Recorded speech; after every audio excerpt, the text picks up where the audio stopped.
Bom sábado para você. Que bom que nós estamos juntos para estudar a palavra de Deus. Sábado passado eu disse que era uma semana de oração invertida, com apelo no primeiro sábado, né? Mas vou dar uma chance para você fazer apelo de novo no último sábado da semana de oração.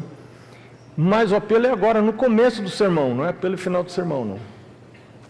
Porque você vai precisar ter aceitado esse apelo agora, no final do sermão. E eu quero fazer o apelo para você entregar a vida para Jesus. É o apelo que foi feito no primeiro sábado, há uma semana. A palavra de Deus diz: entrega o teu caminho ao Senhor, confia nele, e o mais ele fará.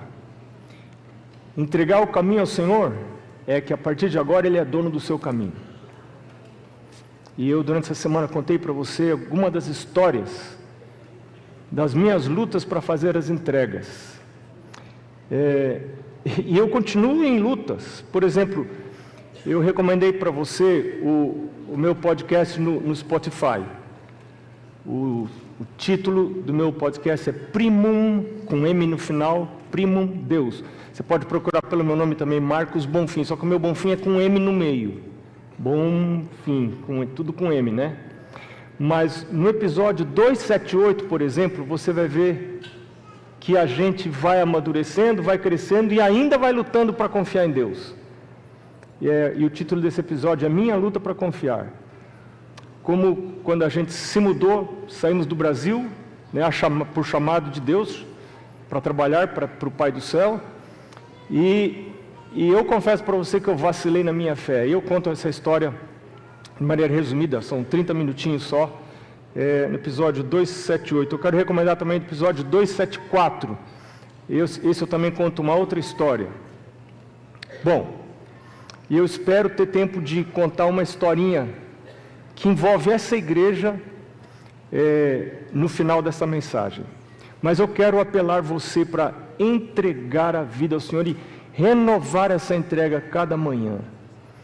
A gente vai à presença de Deus cada manhã, dobra o joelho para orar, tem ali seu chinelo havaiana ou o que você quiser. Minha esposa gosta de pôr umas almofadinhas, então ela põe a almofadinha e ela ora, né?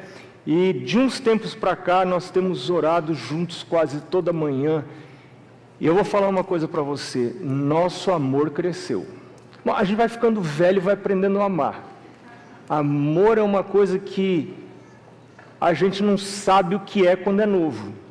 A gente vai ficando velho e vai aprendendo o que é amar. É uma coisa maravilhosa. E muita coisa tem mudado na nossa vida, no nosso casamento, quando a gente começa a orar junto. As ideias se afinam, os propósitos se unificam, né? E o trabalho se une, a gente se une para trabalhar para o Pai do Céu, né? Ela é uma obreira para o Pai do Céu, ela quer trabalhar para o Pai do Céu, e é um prazer quando a gente tem esse foco na vida. Não interessa a profissão, você é sustentado por Deus, você ganha salário para trabalhar para Ele, é Ele que sustenta você. Isso é uma coisa maravilhosa. Só que quando você entrega a vida para Deus, você reconhece isso, e você entrega, muito obrigado, quando você entrega a vida para Ele, você já não é mais dono, não é mais dona da vida. O Senhor vai tomar controle, Ele vai definir todos os detalhes da sua vida, e deixa Ele levar. Às vezes não parece ser aquela coisa que você mais preferiria, mas espera o desdobramento, você vai ver. Bom, eu quero falar hoje de um tema sobre um tema que eu não tinha coragem de falar quando eu comecei meu ministério. Eu passei um longo tempo no ministério sem ter coragem de pregar sobre esse assunto que eu vou pregar hoje. E eu confesso para você que eu ainda luto, eu tenho dificuldade para pregar sobre esse assunto que eu vou pregar hoje, mas é um assunto que está na Bíblia e tem mexido muito na minha vida. E eu espero que mexa na sua vida também. E é algo que Jesus falou, mas eu, como pastor, tinha muito receio de pregar, porque parecia que eu estava pregando em benefício próprio. E eu recuava disso. Mas agora como assim já estou um pouquinho mais perto da sepultura, então a gente já não vai ligando mais muito para as coisas, né? Porque as pessoas pensam, a gente já não liga mais muito. E eu quero ligar para o que o Pai do Céu pensa. Então eu quero partilhar com você alguns versos da Bíblia. O primeiro deles está em Mateus, capítulo 6. Mateus, capítulo 6, versos 19 a 20. Antes de a gente ler Mateus, a gente vai orar e eu vou citar Colossenses. Daí a gente lê Mateus, tá? Vamos orar. Senhor Deus, esse é o momento mais importante dessa manhã. Nós cantamos. Nós já vimos o céu perto da terra, ou a terra perto do céu. Nós já oramos. Nós já entregamos nossos dízimos e ofertas. Mas agora nós vamos abrir a sua palavra, a Santa Bíblia, esse livro sagrado que transforma vidas. Nós queremos expor a nossa mente à influência desses escritos, para essa vida e para a vida eterna. Em nome de Jesus, amém. Se lembra de Colossenses? Se fostes ressuscitados com Cristo, pensai nas coisas que são de cima. Ponha sua mente nas coisas do alto e não nas coisas que são daqui de baixo.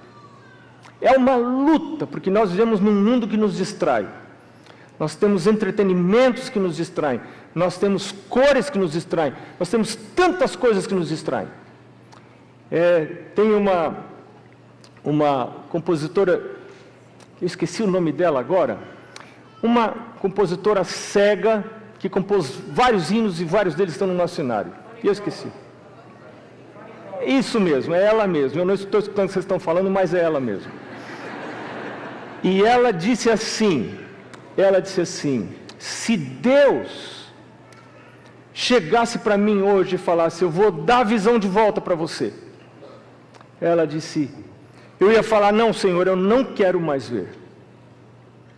Porque eu tenho medo de perder o foco da minha vida e me distrair.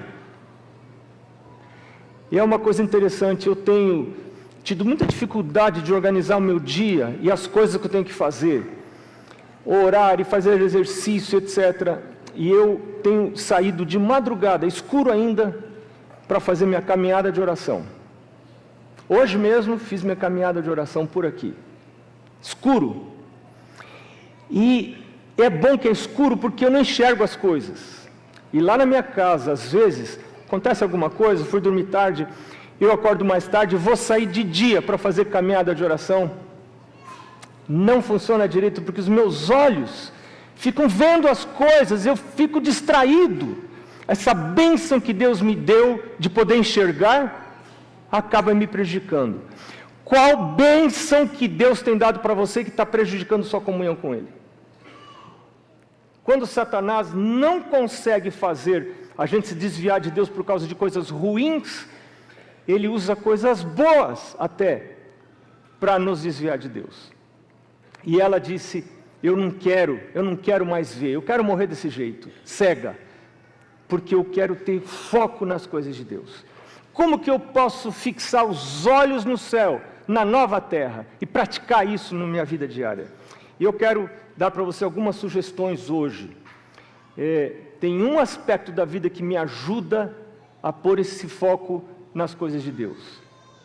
E aqui está, Mateus capítulo 6, verso 19, diz assim, Jesus dizendo, o sermão da montanha, não acumuleis para vós outros tesouros sobre a terra, onde a traça e a ferrugem corroem, e onde ladrões escavam e roubam, mas coloquem seu tesouro aonde?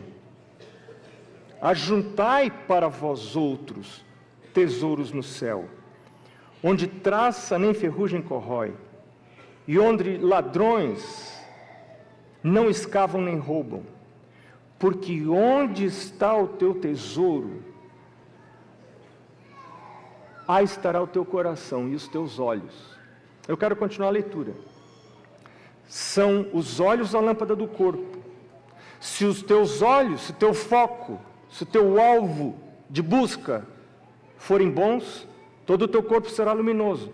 Se porém os teus olhos forem maus, você não tem foco na vida, você não sabe para onde olhar, então todo o teu corpo estará em trevas. Portanto, caso o teu corpo, caso a luz que em ti haja, sejam trevas, que grandes trevas serão!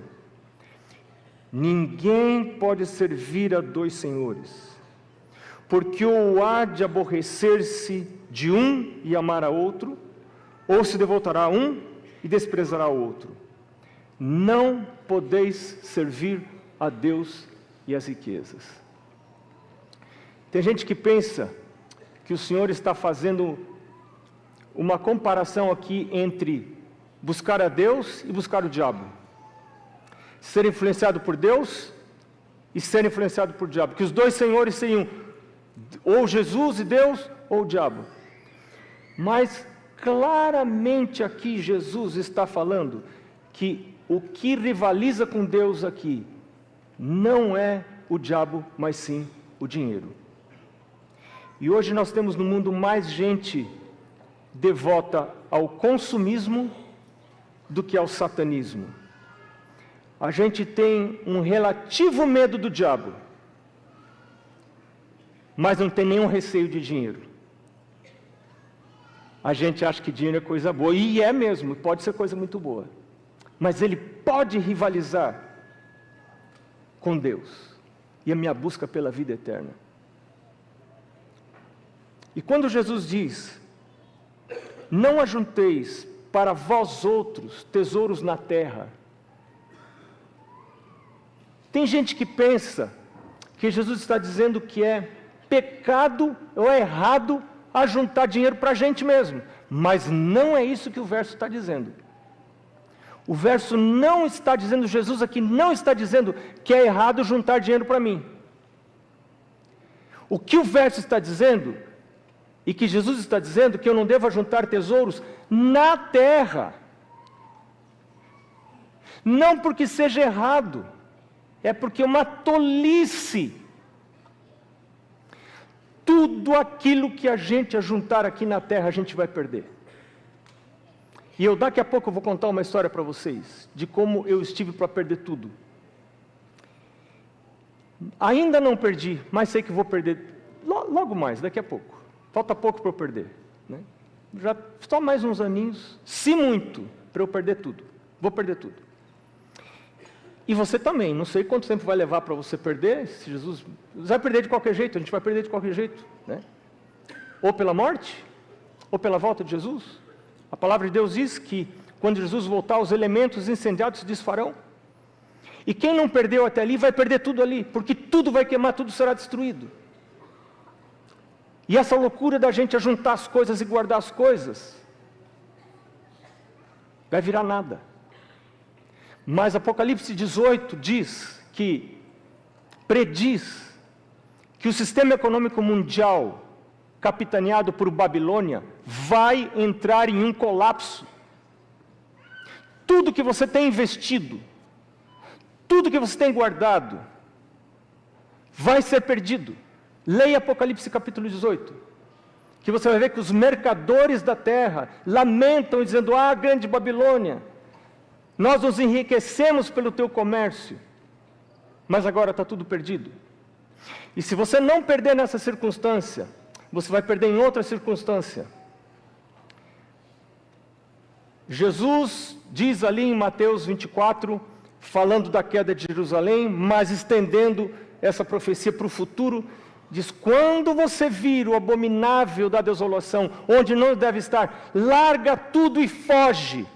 Isso serviu para a época de Jerusalém e vai servir agora para o tempo do fim. Vai ter um momento em que aqueles que servem a Deus, que temem ao Senhor, vão ter que largar tudo e fugir, para não se comprometer com a obediência à Babilônia.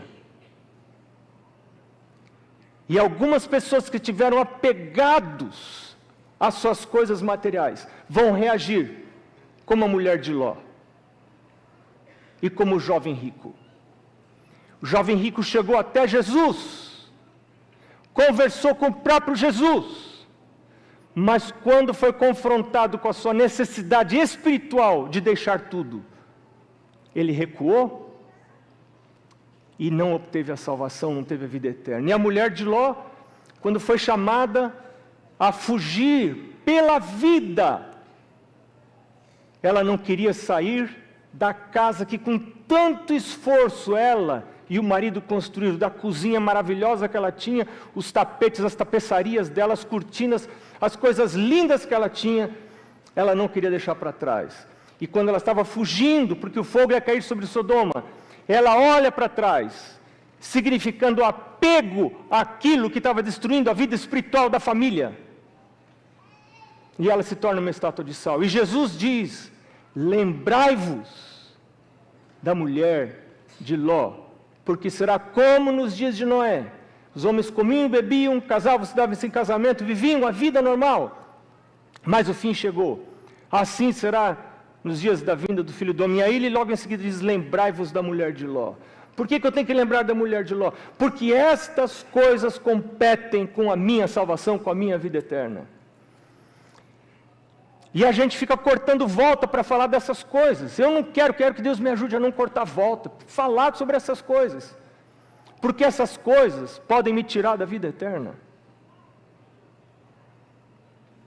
1 Timóteo capítulo 6, versos 17 a 19. Eu vou ler depressa, tá? Que eu tenho um negócio para contar para vocês. Exorta aos ricos do presente século, que não sejam orgulhosos, nem depositem a sua esperança na instabilidade da riqueza. É instável porque vai ser perdida, e pode ser perdida mais rápido do que a gente pensa. Mas em Deus, põe a sua esperança em Deus, que tudo nos proporciona ricamente para o nosso aprazimento. Que pratiquem o bem, sejam ricos de boas obras, generosos em dar e prontos a repartir. Porque fazendo assim, o que diz o verso 29? Acumulam para si mesmos o quê?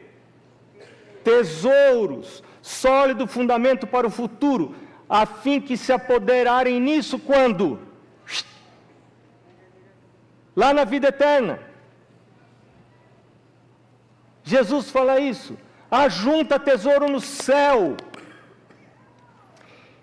Esse assunto parece tão fantasioso que a gente tem vergonha de falar sobre ele. Mas sabe o que é fantasioso? A criação. É uma história fantasiosa. Você sabe outra história fantasiosa? A volta de Jesus. É uma história fantasiosa. É tudo fantasioso. Ou você crê ou você não crê. Jesus está falando: filho, você não vai conseguir guardar nada aqui. Não seja tolo de fazer os seus investimentos aqui. Transfira os seus investimentos para onde você não pode perder. Tudo que você investir no reino de Deus, para a salvação de outras pessoas, ou para ajudar os necessitados, você está investindo para receber depois. Jesus falou: não acumule aqui, acumule seu tesouro lá. É lá que é o lugar de acumular. Porque você vai receber de volta. É difícil de acreditar? É difícil de acreditar. Mas se você crê que tem um céu, se você crê que teve um Jesus que desceu aqui, se você crê que pecados podem ser perdoados, se você crê que houve criação, que houve queda, se você crê que vai ter volta de Jesus, essa é uma outra coisa que você está sendo chamado para crer. Chamada para crer. E o que a gente deve fazer? Jesus contou uma história que está em Lucas, capítulo 16, versos 1 a 15. Lucas 16, 1 a 15. Esse eu quero ler. 1 a 13. Disse Jesus também aos discípulos: havia um homem rico, que tinha um administrador, e este lhe foi denunciado como quem estava a defraudar os seus bens. Então, mandando-o chamar, lhe disse: que é isto que ouço a teu respeito? Presta contas da tua administração, porque já não podes mais continuar nela. E ele percebeu que o seu controle sobre os bens do seu senhor já tinha acabado. era muito temporário. Ele ia perder tudo de qualquer maneira. O que ele faz? Disse o administrador consigo mesmo: que farei, pois o meu senhor me tira a administração? Trabalhar na terra não posso, também de mendigar tenho vergonha. Eu já sei o que eu vou fazer. Quando eu for demitido da administração, para que as pessoas me recebam em suas casas. Eu vou fazer amigos, para que eles me recebam nas casas deles. Verso 5. Então chamou cada um dos devedores, disse ao primeiro: quanto você deve? Ele disse: eu devo 100 cados de azeite. Então ele falou: tá, faz o seguinte, toma tua conta aí, e você escreve 50. Você devia 100, escreve aí 50. Paga 50 e está tudo certo. Aí depois falou para o outro: quanto você deve? Ele disse: 100 coros de trigo. Aí ele falou: olha, faz o seguinte, pega a tua conta e escreve 80. E está tudo certo. E elogiou o senhor administrador infiel, porque se houvera sabiamente, atiladamente, prudentemente. Porque os filhos do mundo são mais hábeis na sua própria geração que os filhos da luz. E agora, diz Jesus no verso 9, agora vem a recomendação de Jesus. Olha o que disse Jesus. Jesus diz assim: eu vos recomendo das riquezas de origem iníqua, dessas riquezas transitórias que passam pelas nossas mãos, que estão aqui nessa terra iníqua, dessas riquezas de origem iníqua, o que eu devo fazer com isso? O meu salário. Como que você sabe que se o seu salário é justo? Um popstar ganha milhões para influenciar as pessoas. Influencers ganham milhões, muitos deles influenciando para um lado que não é bom. E um enfermeiro, quanto que ganha? Comparado com essas pessoas, está ali cuidando do doente, sacrificando, passando noite em claro. Os pagamentos não são justos.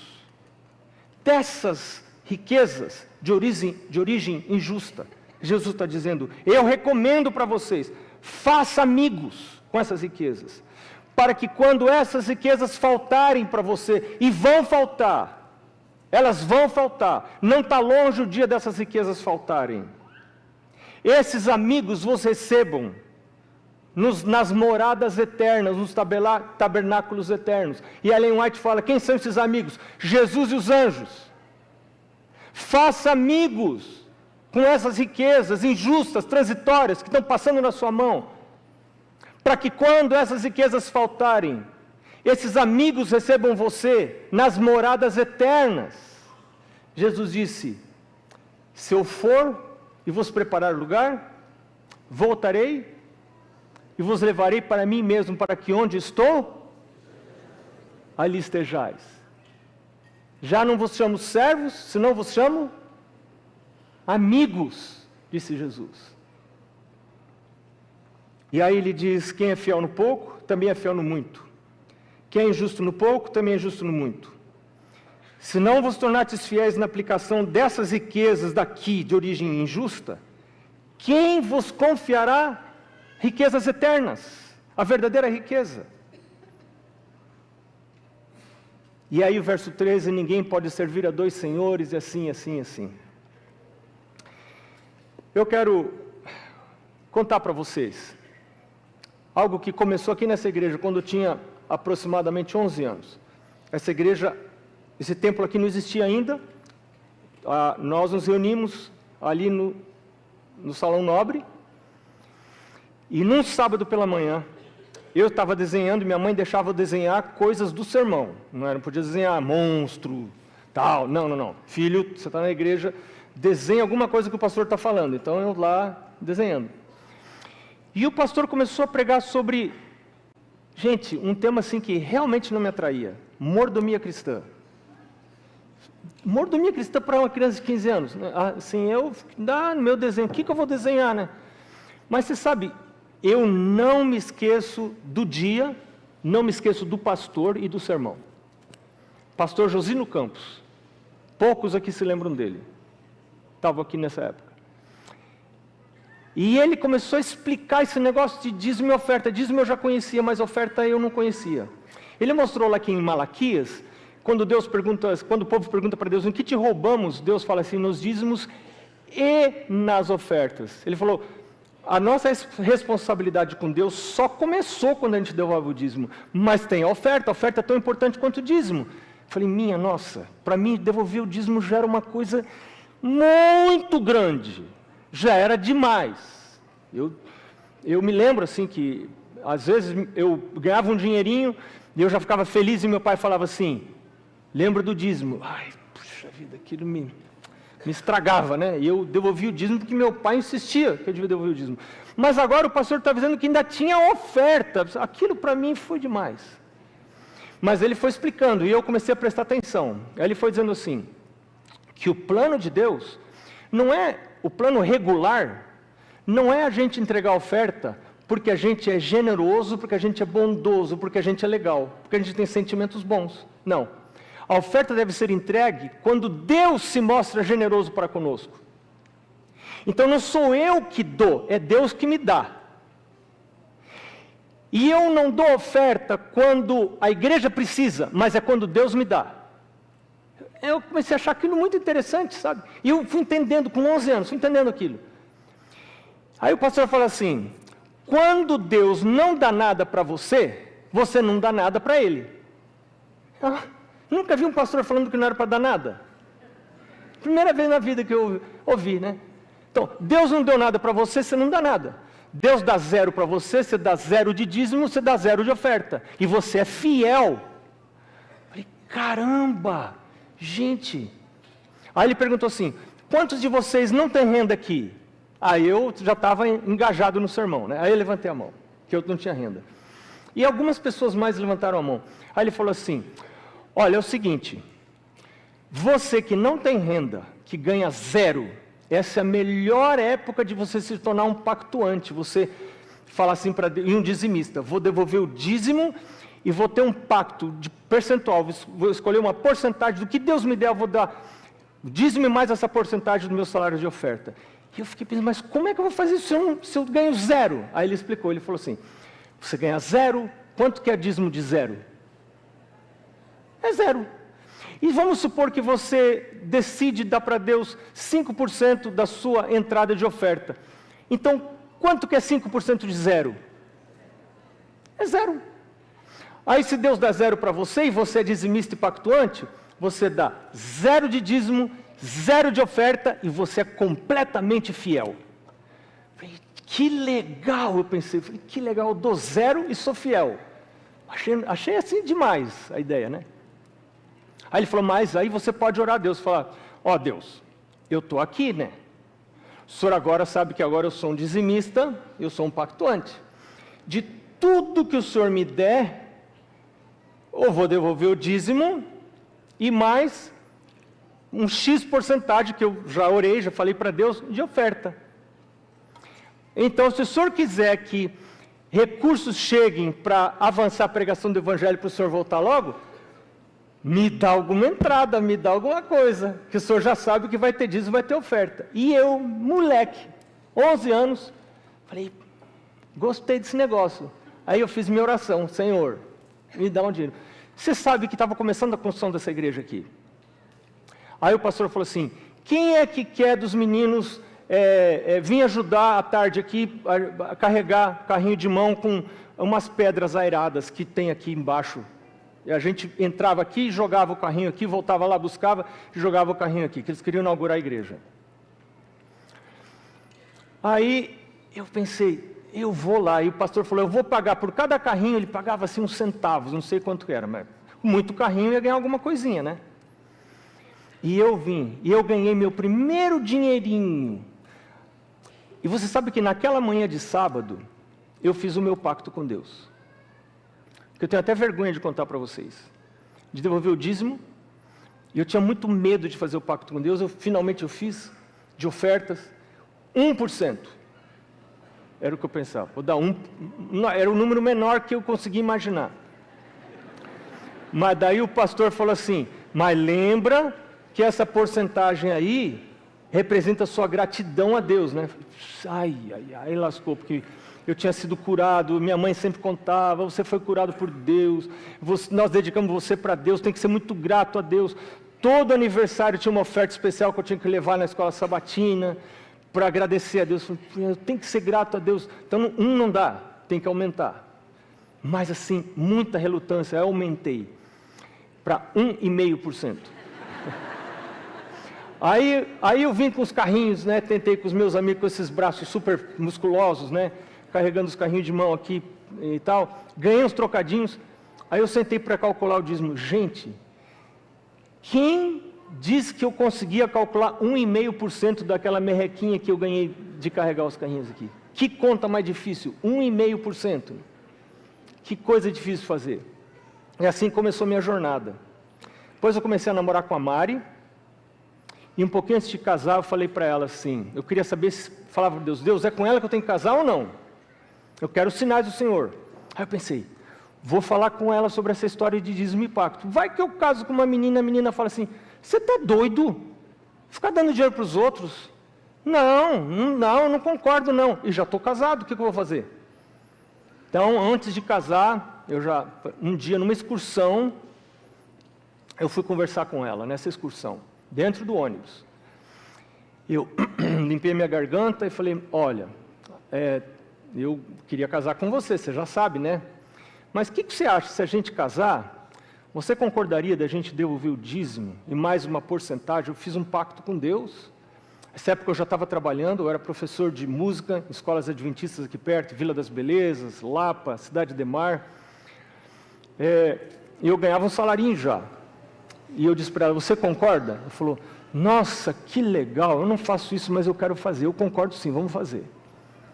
Então, quando a gente casou, ela também tinha um emprego, nós aumentamos o pacto. Nessa época eu já dava 3%, aumentamos para 5%. E ficamos assim um longo tempo. Com 2 anos de casado, nós casamos em 86. 88, 89 nasceu nossa segunda filha. Nós havíamos combinado que quando os filhos nascessem, ela pararia de trabalhar para cuidar das crianças. Mas eu tenho aqui o número da inflação desses anos. Em 89, a inflação aqui no Brasil foi 1.430%. Em 1990, a inflação, segundo os dados que eu tenho aqui, foi 2.947%. Num ano. Você que não viveu nessa época, você não sabe o que é, você não imagina o que é isso. E a minha esposa foi continuando a trabalhar, mas quando nasceu a segunda filha, ela disse, eu vou parar de trabalhar. Eu falei, você está doida, mulher? Ela enlouqueceu. Com isso, com essa situação, ela falou, eu vou parar de trabalhar. Nós combinamos que eu não consigo mais trabalhar e deixar minhas filhas, eu vou parar de trabalhar. E foi lá, pediu as contas, e eu assim, não tinha mais nem o que falar. Não tem como a gente sobreviver. E aí eu pensei, eu vou baixar de 5% para 3%. Não dá. É uma história longa, se você ouvir meus podcasts lá, você vai ouvir essa história um pouquinho mais aumentada, assim com mais detalhes. Não posso contar agora para você todos os detalhes. Mas o fato é que foi um divisor de águas na minha vida esse momento, porque eu já era pastor nessa época. E daí eu pensei assim, eu sou pastor e prego para as pessoas confiarem em Deus. Mas eu não sou capaz de confiar que Deus me sustenta eu entregando 5% como oferta. Como é que eu vou pregar para as pessoas, para elas confiarem em Deus, se eu não confio em Deus? Se eu acho que Deus só pode me sustentar se eu entregar 3%, mas 5% Deus não consegue me sustentar, Ele é muito fraco, Ele não tem força, não tem poder. E eu pensei, se eu fizer isso, eu vou perder toda a capacidade de pregar, eu não vou poder mais pregar. Aí eu disse, Deus me ajuda, meu Deus, porque está muito difícil, a gente não tinha dinheiro para nada, a gente não tinha habilidade financeira, eu não sabia gerenciar a vida de uma casa, eu saí da casa dos meus pais para casar. Que coisa dura, que coisa difícil. E mantivemos 5%. E o Senhor, aí tem histórias de milagres, muitos milagres que aconteceram nessa época. Passaram-se mais uns anos, eu fiquei muito doente. Nós havíamos esforçado, comprado um carrinho novo, o mais barato que tinha, mais novo. E eu fiquei muito doente, fui para o hospital, fui para o UTI, estava à morte. Lá na frente do hospital estava o meu carrinho paradinho, e a minha esposa vinha na janelinha da porta da UTI e fazia assim para mim. Tchau. Ela estava me cumprimentando, dando tchauzinho assim, oi, né? Mas eu lia, tchau. E eu estava ali assim, me indo, realmente me indo. Não tinha mais volta. Eu passei uma noite de angústia. E pensando que o Senhor tinha me rejeitado. Por que Deus me rejeitou? Será que tem algum pecado que eu não confessei? E eu resolvi trabalhar para Deus, e agora Deus fala, não quero mais você.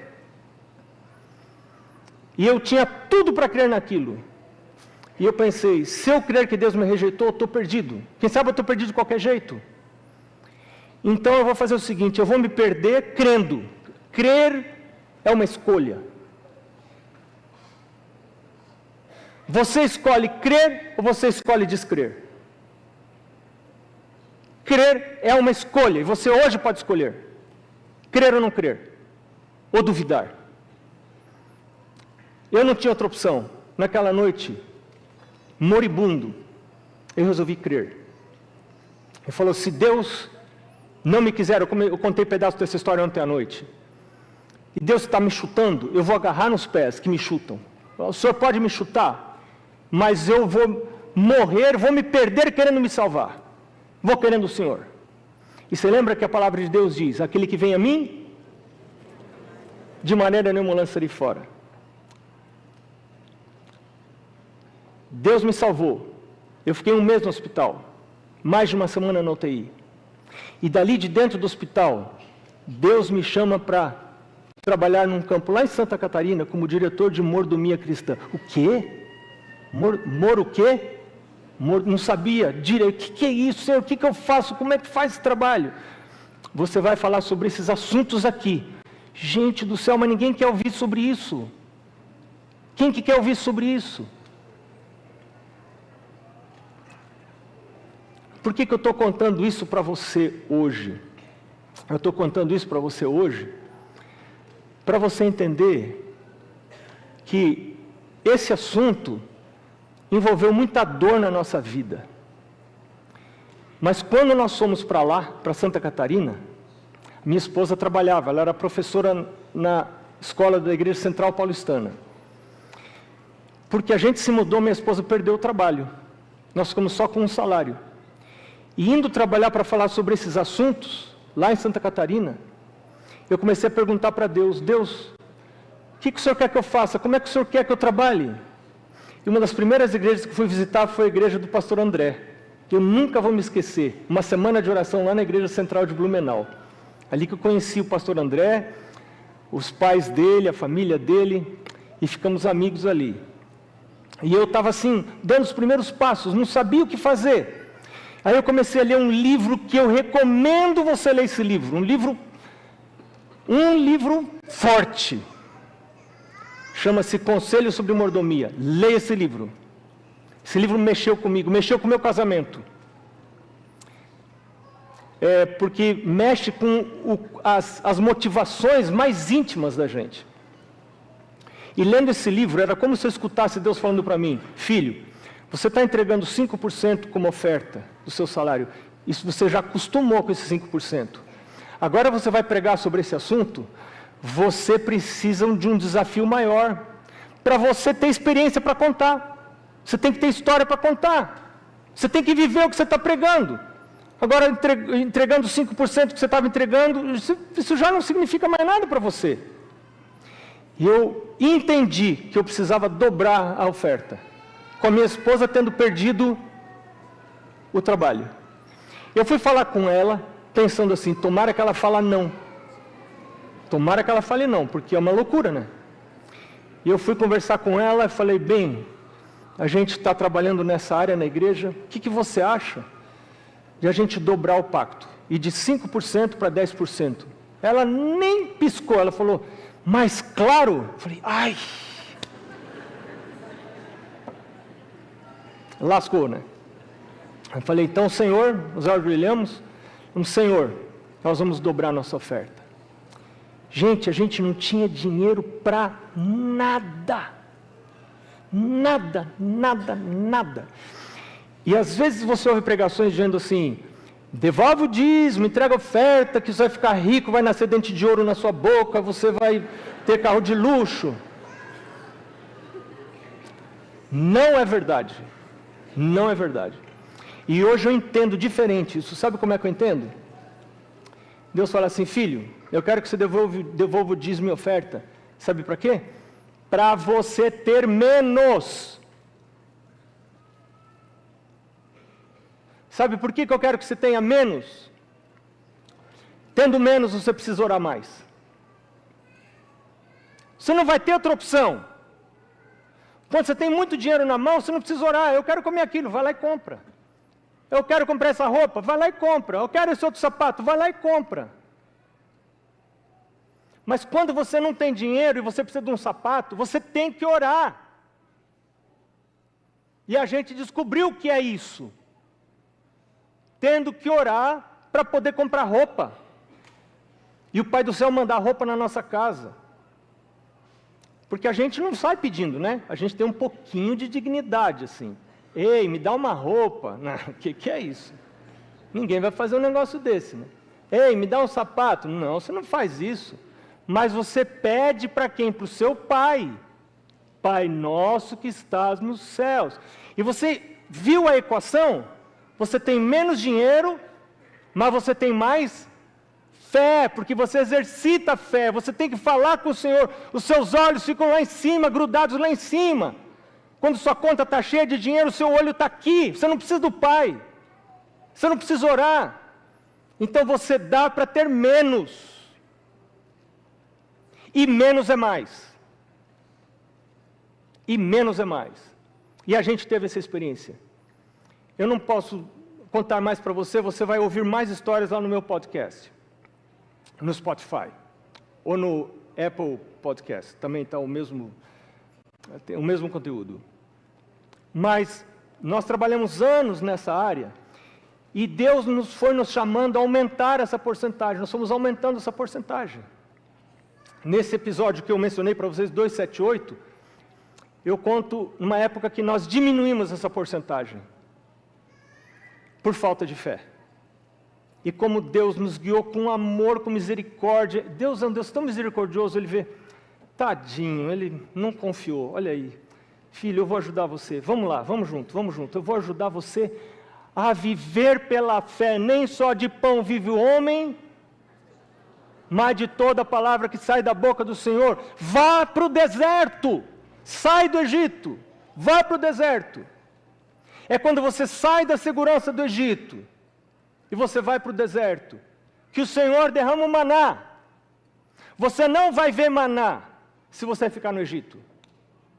É só quando você sai do Egito e vai para o deserto que você vai ver o maná cair. Comida sobrenatural, sustento sobrenatural. É isso que representa o maná. Nós estamos vivendo hoje essa experiência, ainda hoje. Eu não quero falar mais muito, porque eu quero que o foco seja no Senhor e na experiência que Ele vai dar para você. E eu quero fazer o convite para você sair do Egito. Ir para o deserto. Deserto não tem comida. Deserto não tem shopping. Deserto não tem supermercado. Mas tem Deus. Tem nuvem. Nuvem clara de noite. Nuvem de dia. Tem chuva de codornizes. Tem maná. Tem água que jorra da rocha. Tem sapato que não gasta. Tem roupa que não apodrece. Mas isso só acontece quando você sai do Egito e você vai para o deserto. E o deserto é a antessala de Canaã. É do deserto que você vai para a nova terra, que você vai para Canaã. Você percebe como é importante esse assunto? Eu queria desafiar essa minha igreja, posso chamar assim, pastor? É a minha igreja do coração, onde eu fui abençoado, onde eu aceitei Jesus, onde eu fui batizado. Essa igreja aqui. Eu quero convidar essa igreja a experimentar, a viver e a ir para o deserto. Eu quero convidar você a tomar em suas mãos esse papelzinho aqui. E você vai ver o código QR que vai aparecer na tela. Está ali. É um outro cupomzinho bem parecido com esse, com praticamente os mesmos itens. Você pode até copiar aquilo ali para guardar no seu celular, em algum lugar, né? Esse cupomzinho. Tem gente que gosta de deixar isso na geladeira, colado, né? Aqui tem 7 itens. 1, 2, 3, 4, 5, 6, 7. São itens que têm a ver com a minha ligação com Deus, com viver pela fé. Primeiro item. Quando você acorda de manhã, não para ir trabalhar, mas para adorar a Deus, você está dizendo, meu Deus, o meu foco não é ganhar dinheiro, não. O meu foco é buscar o Senhor. Tanto é que eu não estou acordando igual as pessoas do mundo. As pessoas do mundo se acordam, vestem a roupa, pegam uma comida e vão para o trabalho sem pensar em Deus. Mas não, eu estou indo para o céu, eu estou indo para Canaã. Então eu acordo para ir à tua presença, eu vou orar, vou estudar a Bíblia, vou estudar minha lição de escola sabatina, vou fazer o culto com a minha família. Não vou sair de casa sem fazer o culto. Não vou sair de casa sem fazer o culto. Me ajuda, meu Deus. E o segundo item ali são os horários que eu vou fazer o culto. Escreve aí. Ninguém vai recolher. É só entre você e Deus. Eu não quero saber o que você vai escrever aí. Porque eu mesmo estou lutando com essas coisas aqui. E aí essa é a sua luta. Terceiro item. Meu Deus, eu quero criar um hábito saudável. Me ajuda a viver saudável, porque quando o povo de Deus vai entrar em Canaã, Deus muda a comida. Quem vai entrar em Canaã, muda a comida. Quando o povo saiu do Egito, mudou a comida. Deixou a comida do Egito e foi comer o pão que cai do céu, o maná. E agora você está entrando em Canaã, vai deixar a comida do Egito e vai comer a comida que você vai comer lá no céu, que prepara você para o céu. E essa comida ajuda nas percepções da mente. A mente fica mais clara para você compreender a vontade de Deus. Mas não é só comida, é todo um conjunto de hábitos, claro. O quarto ponto, eu quero usar os meus dons, eu quero trabalhar para Jesus. Pelo menos uma noite por semana para dar estudos bíblicos. Pequeno grupo, sei lá, eu quero trabalhar. Senhor, me mostra onde o Senhor quer que eu trabalhe. Anota aí. Guarda do sábado.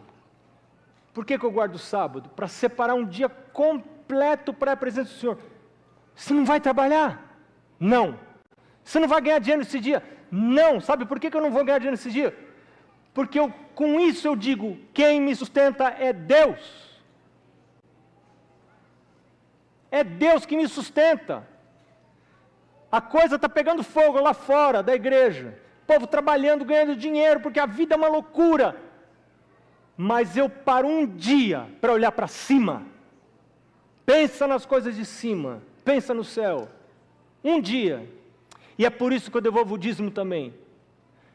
Caramba, com o salário inteiro eu já não vivo. Ainda vou devolver o dízimo, Senhor. E ainda tem oferta. Não vai dar para viver. Deus fala assim, é isso que eu queria que você entendesse.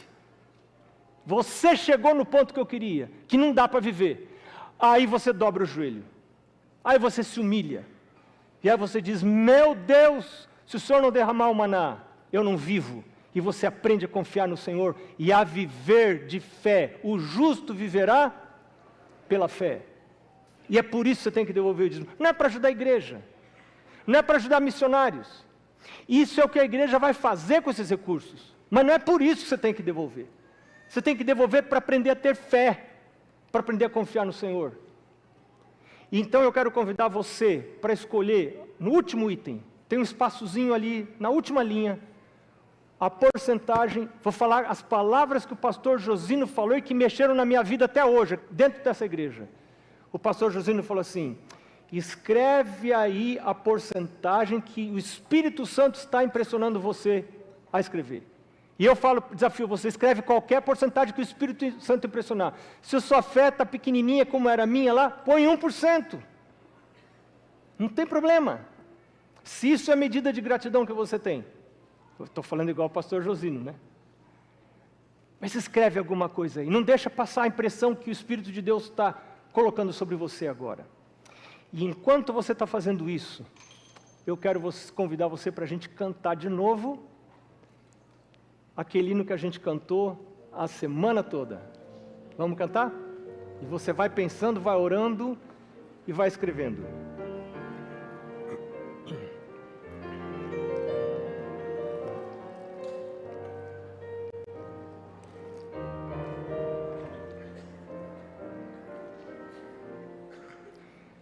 Ergue-me, ó Deus, acima do mal, longe do mundo aqui. De mim o que vai passar, quero tua mente ter. Esta é minha oração, livra de todo mal. Nada no mundo quero ter, só Deus serei afinal. De tudo que há na terra, ó Pai, desliga-me, Senhor, até que eu seja todo teu, tira de mim o eu. Esta é minha oração, livra de todo mal. Nada no mundo quero ter, só Deus serei afinal. Ao sacrifício guia-me, quero ser rico em ti. Me dá cobiça, afasta-me, pra só enxergar-te aqui. Esta é minha oração, livra de todo mal. Nada no mundo quero ter, só Deus serei afinal.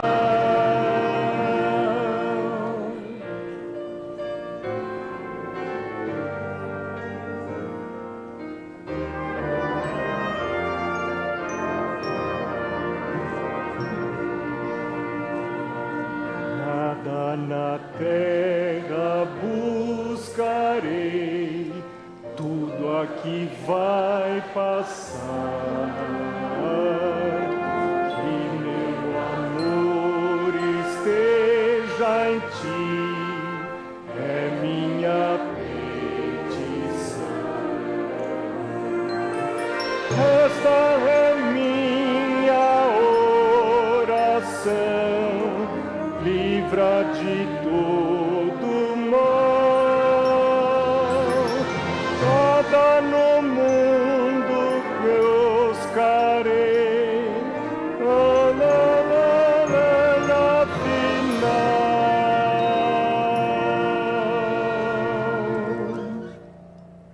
Vamos orar? Senhor, esse papel que temos em mãos não é apenas um pedaço de papel. Ele simboliza decisões que estamos fazendo e algumas delas terão influência para a vida eterna. Senhor, abençoa essas decisões que estão sendo tomadas. E eu peço que o Senhor dê experiências contigo, que as pessoas vejam a glória do Senhor. Que cada um de nós aprenda o que significa viver pela fé. E que sejamos justificados pela fé. Não por obras, mas pela fé. Não por obras para que ninguém se glorie. Senhor, abençoa o teu povo. Estamos perto de Canaã. A sua volta está muito próxima. Coloca os nossos olhos no céu. Nós pedimos em nome de Jesus. Amém.